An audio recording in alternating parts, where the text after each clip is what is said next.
อืมอันนี้นะอันนี้เสียงขวางนะจะเอิ้นเข้าปาดเดี๋ยวลงน้ำตาก็จะเอิ้นเข้าแรงฟื้นสบายดีทุกคนมื้อนี้สิมากินข้าวแรงฟื้นอันนี้คือเป็นชุดเลยทุกคนเป็นชุดมาแบบนี้เลยในชุดหนึ่งมันก็จะมีอันนี้น่าจะเป็นน้ำส้มนี่แหละแล้วก็ข้าวแรงฟื้นแต่ขั้นที่เชียงขวางนี่นะเขาจะเอิ้นข้าวปาดแหละอันนี้นะมันน่าจะเป็นอันเดียวกันแหละแล้วก็แก้วมันทุกคนนี่แต่ว่าอันนี้สั่งท็อปปิ้งมามีไข่แล้วก็มีข้าวโคบบอกแต่ว่าส้มพักนี่แม่นซื้อต่างหากเด้อส้มพักนี่นะก่อนอื่นหมดนี่แม่นเอาน้ำมันลงก่อนแล้วปรุงเอามาแล้วก็ยากเลยทุกคนเคยไปยุ่โรงน้ำทาตะกี้นะคือกินแต่ข้าวซอยกับข้าวเลยคือน้ำทานี่แม่นถ้าให้ขึ้นหินน้ำทานี่นะนอกจากข้าวซอยแล้วก็แม่นนี่เด้อข้าวแรงฟืนเอาเจียวมันใส่ทุกคนอืมใส่หมดนี่เลยแต่ว่าคือสิเผ็ดอยู่แต่ก็ยากใส่หมดนี่เลย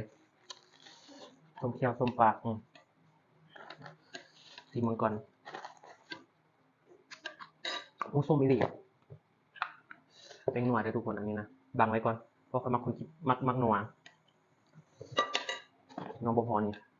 ใส่น้ำตาลน้ำตาลไปโอ้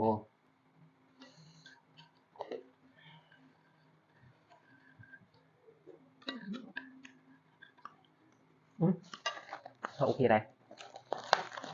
โอ้คือใส่อันนี้นะก็เอาที่ใส่เลยเอาเข้าปาดใส่เลยแล้วก็จะเอาไข่ไปไม่ใส่เอาไข่ใส่น้ำนี่คือไปหลวงน้ำทาเนี่ยนะทุกคนต้องแบบท่านพวกกินข้าวเล้งฟืนแสดงว่าบ่ฮอดได้ตะกี้เคยไปยุ่หันประมาณ3-4 ปีนี่แหละตอนไปเฮียนม.1ม.2อย่างสินะคือกินแบบกินได้ทุกมื้อขนาดทุกคนข้าวซอยบ่ข้าวฟืนเล้งฟืนบ่สินะกินมื้อก่อนเด้อโอ้สุดยอดเลยกินมื้อก่อนอืมอันนี้ใส่เองเอาน้ำมันใส่หลายโพดหรือเอาน้ำน้อยใส่น้อยกว่านี้ข้าวโพดใส่น้ำนี่โอ้โหแซ่บแห้งบริกินนะบริกินหลายเดือนหรือเป็นปีแล้วที่บอกกินล่าสุดนี่มันเมื่อไหร่ละบูจื้อลองเอาเจียวลองเอาส้มผักใส่เบอร์ก่อนลองเอาจับใส่เบอร์เอาส้มผักใส่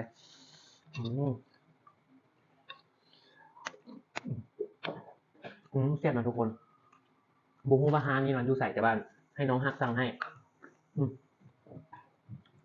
เป็นส้มผักครับ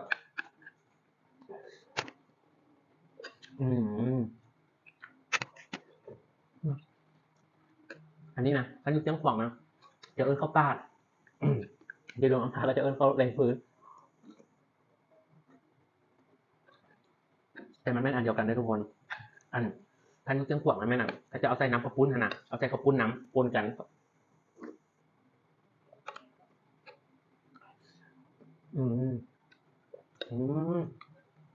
กินกับไข่แซ่บทุกคน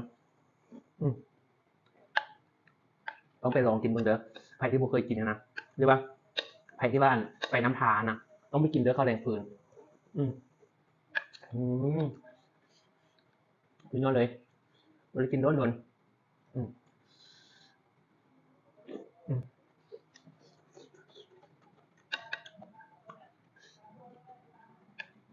อืม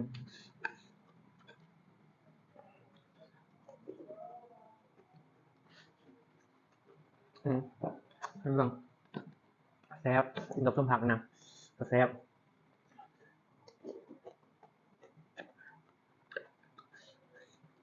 ไผ่ที่บ้านยังบ่เคยกินนะลองสิแนะนำเด้อไผ่แบบบ่เคยกินโอ้ยมันสิเป็นจังไดนะแนะนำให้ลองถ้ากินแล้วจะติดใจด้วยแหละอืมนี่เอาส้มผักกาดใส่น้ำอืมย่ำๆไปมันคือเม่นบางหัวเน่ากะแซ่บอยู่ได้ล่ะอืมแซ่บอืม อันเจียวมันนี่น่าจะมีกลิ่นของเลยทุกคนค่อยแห้งมากคือแล้วกลิ่นนี่เลยย่ำๆไปแล้วคือว่าได้กลิ่นกลิ่นขึ้นมาอืมอืมอืมแต่ที่บอกอันน้องฮักทำให้อีกก่อนนะที่บอกเลยว่าคลิปหน้าที่อะที่บอกเลยว่าอันน้องฮักอันตั้งดูแถวไหนตั้งดูใส่นะขึ้นออกยากก็เลยบอกว่าหัวบอสั่งเอาปืนบอน้องฮักกับคนน้ำทางแหละเรามีอยู่จังมาให้แน่อืมแต่ว่าเดี๋ยวจังซีเด้อของกินนะมันขึ้นอยู่กับผู้มักเลยทุกคนแต่บางคนอาจจะบ่มักมันบ่เห็นสิแซ่บคือแบบอันคือเห็นกินบ่ได้ว่าที่ตัวอย่างไรอันนี้ของกินขึ้นอยู่กับผู้มักเด้อเพราะว่ามันแซ่บก็คือแบบว่ามันแซ่บแต่บางคนกินแล้วว่าบ่แซ่บของกินขึ้นอยู่กับผู้มักอืม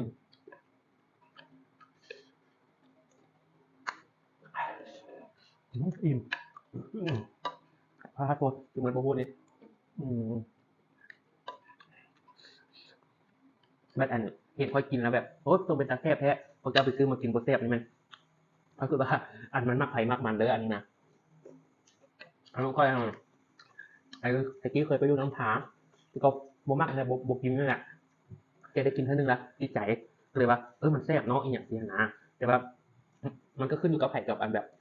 อันเพราะไงคือแบบอยู่ไผมักบ่มักนั่นแหละอืม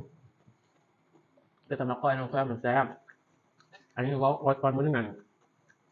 ผู้บ่เคยกินแล้วไปกินมันแบบบ่ถูกปากแล้ววะเอ้าตัวว่ามันแซ่บแต่สำหรับก้อยมันแซ่บเด้อมันเป็นน้ำทานก็ขึ้นหา2อย่างคือก้อยซอยกับก้อยแดงฟืนเลยมันบ่ได้ขึ้นหาอืมอืมโหมื้อเลยเฮ็ดได้เนี่ย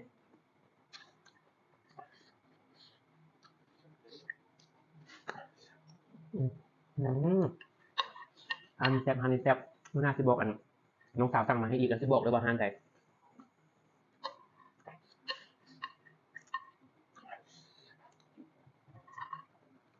อยู่อย่างนั้นแทบสิบ่เห็นเลยเขาเจ้าขายนะ